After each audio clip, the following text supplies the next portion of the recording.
pakai masker sih penting sih untuk saat ini ya. Ya mudah-mudahan sih segera kelar lah ini pandemi corona ini. Preview.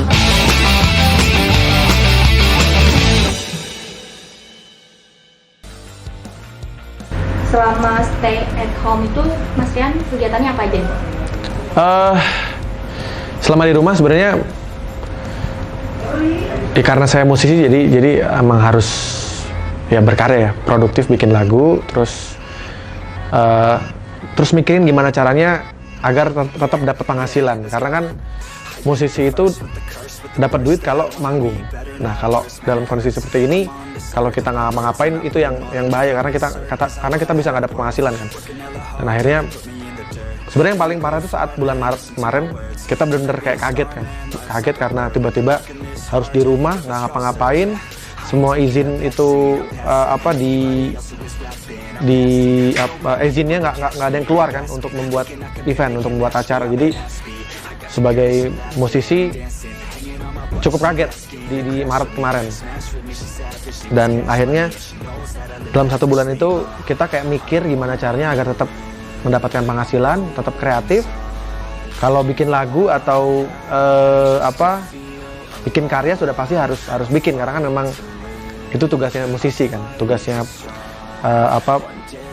band untuk membuat karya-karya yang baru. Tapi gimana caranya selain berkarya juga tetap dapat uang. Nah ini yang jadi PR gitu. Jadi ketika tahu kalau harus di rumah aja, jaga jarak dan sebagainya, sebenarnya itu kita sebagai warga negara yang baik harus mendengarkan himbauan itu. Tapi di sisi lain kita juga harus ngasih makan banyak orang nih, selain buat diri sendiri, buat keluarga, juga buat para kru-kru kita. Nah di bulan Maret sempat bingung, sempat kaget banget, dan gimana ya bulan ini gimana ya kita bisa ngasih makan orang ya, buat kru kita gimana. Tapi akhirnya karena kita juga punya manajemen juga ngasih musika ngasih ya solusi lah gitu. Kalau kayak musisi seperti The Massive sebenarnya kita kan juga selain dari off air, kita juga dapat royalti dari lagu ya. Tapi itu juga sebenarnya tidak bisa langsung kita ambil, karena kan biasanya ada periodenya untuk mendapatkan royalti itu biasanya 3 bulan atau 6 bulan. Makanya ketika dalam kondisi seperti ini ya paling kita mengajukan ke publisher kita atau ke label kita untuk menurunkan royalti. Nah tapi kalau buat musisi-musisi yang lain itu yang kasihan kan, apalagi yang reguler, misalnya yang musisi-musisi yang manggungnya itu seminggu sekali, kayak misal di cafe atau di hotel misalnya, itu kan dalam situasi seperti ini itu bakalan sulit banget dan nggak ada penghasilan. Tapi kalau kayak The Massive sendiri, kalau misalnya kelamaan pun itu juga bakalan sulit juga. Makanya ya mudah-mudahan nggak lama-lama lah, jangan lama-lama situasi kayak gini ya, karena itu benar-benar bikin kita sulit banget ya. Dan di bulan April ini akhirnya kita mencoba untuk bikin konsep online, konser online. Jadi dalam beberapa kali kita kayak live di Instagram gitu, tapi ada sponsornya. Jadi si sponsor itu yang membayar kita.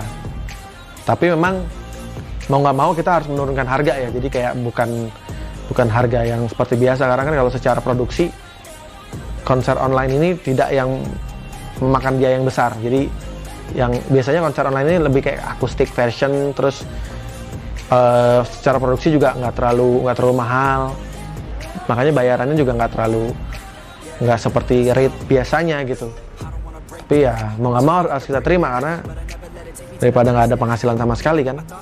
Rian, itu untuk planningnya Mas Rian sama The Massive sendiri itu untuk Ramadan ini apa ya? Mungkin mau buat kayak religi atau apa gitu? Ya sebenarnya dari dulu tuh The Massive nggak pernah bikin lagu yang spesifik religi. Tapi tetap ada juga sih yang lirik Islam itu ada, tapi bukan yang setiap Ramadan tuh bikin lagu Islami, nggak gitu. Kita tuh biasanya bikin lagu yang memang muatannya sosial atau ketuhanan, dan ketuhanan itu juga lebih universal ya. Jadi bisa dirasakan sama banyak orang. Seperti Jangan Menyerah, Esokan Bahagia. Nah, sebenarnya kemarin itu kita udah disuruh bikin lagu religi atau lagu yang temanya ketuhanan, tapi nggak dapat. karena inspirasi itu kan nggak bisa dipaksain ya. Maksudnya karya tuh kalau dipaksain nggak enak, keluarnya nggak enak gitu. Jadi sesuatu yang dipaksakan pasti jadinya juga maksa. Makanya saya nggak pernah ngoyo untuk harus bikin lagu atau harus bikin karya yang sesuai dengan misalnya Ramadan gitu, enggak. Kalau lagu-lagu tentang cinta mungkin ya banyak yang bisa diangkat ya, mungkin dari masa lalu atau dari masa sekarang. Tapi kalau lagu-lagu yang temanya religi itu agak susah, harus ngerasain langsung gitu. Nah, udah disuruh dari 3 bulan yang lalu sebenarnya untuk bikin lagu-lagu tema seperti itu, tapi nggak dapat. Sampai kemarin saya sempat umroh ya, itu nggak dapat lagu juga. Nah, pas kemarin di bulan April itu tanggal 6 April tiba-tiba dapat inspirasi karena ngelihat banyak berita yang sedih ya di TV tentang orang yang ibu-ibu yang dagang apa gitu terus disuruh pulang ke rumah. Dia bilang mendingan saya kena corona daripada saya harus mati kelaparan dan sebagainya. Itu kan hal yang sedih ya. Terus banyak juga yang usaha-usaha kecil yang terkena dampak COVID-19 ini luar biasa banget gitu. Sampai ada yang bingung mau makan pakai apa dan sebagainya karena nggak bisa dapat penghasilan.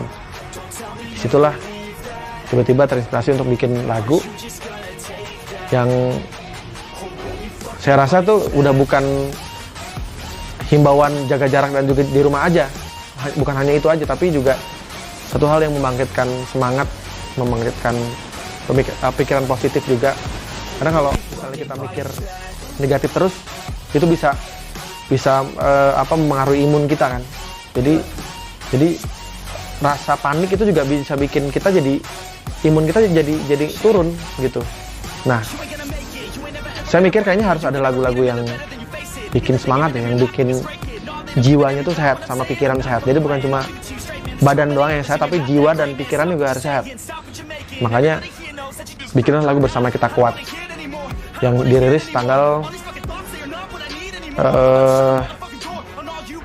kemarin 24 April. Baru banget. Jadi benar-benar tepat di hari pertama puasa. Itu juga ngejar banget dan 3 hari jadi. Benar-benar yang rekaman 3 hari jadi kelar semua gitu.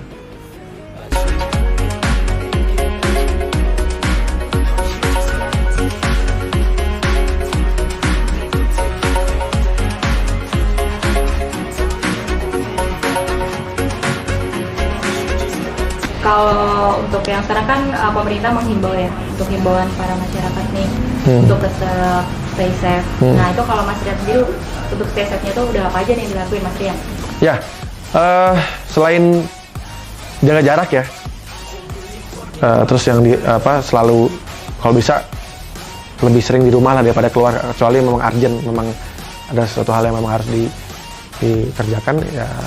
Sekarang ini malah di daerah saya itu udah zona merah, jadi diwajibkan memakai masker. Jadi saya wajib pakai masker nih, gini nih, gitu.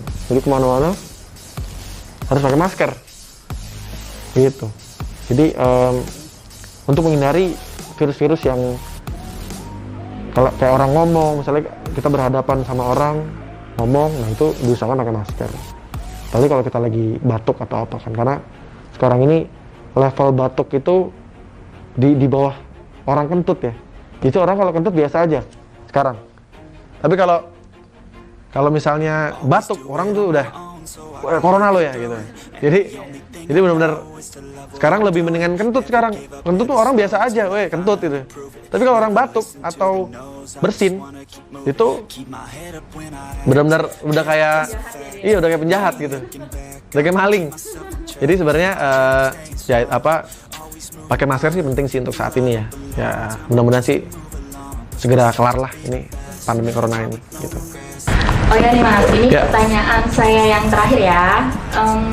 Dengar-dengar nih katanya Mas Rian buka brand ya di Creo Kreatif Pak. Kok tahu Mbak? Ya kan nanya ini. Oh nanya. Iya.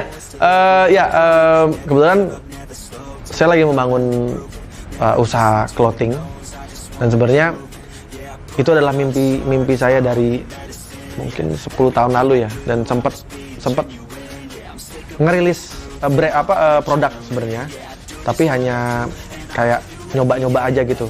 Waktu itu pas nyoba bikin berapa lusin tuh habis terus gitu, tapi sempat mati suri lah, sempat nggak dilanjutin lagi karena memang ya karena kesibukan juga sih gitu. Dan pas saya lihat mulai kesini kok industri clothing makin maju ya, makin naik banget gitu, dan banyak sekali brand-brand lokal yang bagus-bagus, yang kualitasnya bagus. Akhirnya saya coba untuk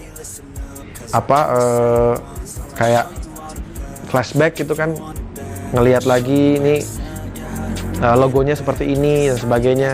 Dan akhirnya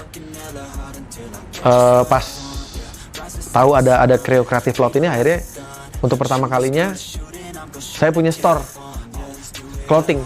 Jadi sebelumnya kan memang nggak ada kepikiran untuk bikin store ya, atau bikin clothing, karena memang waktu itu udah 10 tahun lalu dan hanya bikin beberapa piece aja kan saat itu. Tapi pas ada creative hub seperti Creative Lot ini, akhirnya saya pikir wah kayaknya ini salah satu kesempatan yang bagus nih, apalagi di sana juga banyak sekali clothing brand juga yang memang bagus-bagus juga. Itu juga bisa jadi salah satu